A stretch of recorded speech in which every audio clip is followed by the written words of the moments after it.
Penuaan dimulai dari kaki kemudian ke atas. Jaga kaki Anda. Dengan goes bersepeda atau jalan kaki sudah benar. Ketika kita tua, kaki kita harus dijaga selalu kuat. Ketika kita bertambah umur atau menua, kita tidak perlu takut rambut kita berubah, kulit kendur atau keriput, tapi kakilah yang penting. Di antara tanda-tanda umur panjang, ternyata otot kaki yang kuat tercantum sebagai faktor yang paling penting dan esensial. Jika Anda tidak menggerakkan kaki selama 2 minggu saja, kekuatan otot kaki Anda akan berkurang 10 tahun. Sebuah penelitian menemukan bahwa baik tua maupun muda, selama 2 minggu tidak aktif, kekuatan otot kaki dapat melemah sepertiganya, yang setara dengan penuaan 20-30 tahun. Saat otot kaki kita melemah, butuh waktu lama untuk bisa pulih, bahkan jika kita melakukan rehabilitasi dan latihan lagi. Karena itu, olahraga teratur seperti jalan kaki dan bersepeda sangatlah penting. Seluruh berat badan atau beban tetap dan bertumpu pada kaki. Kaki adalah sejenis pilar menahan beban tubuh manusia.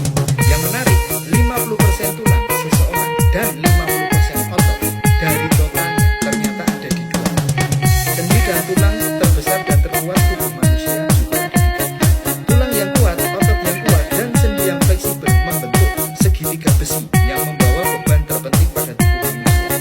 70% aktivitas manusia dan pembakaran energi dalam hidup seseorang dilakukan dengan aktivitas dua kaki.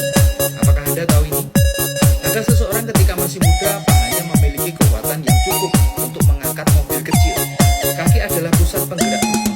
Kedua kaki memiliki 50% saraf tubuh manusia dan 50% pembuluh darah dan 50% darah mengalir melaluinya. Ini adalah jaringan peredaran darah besar yang menghubungkan tubuh kita.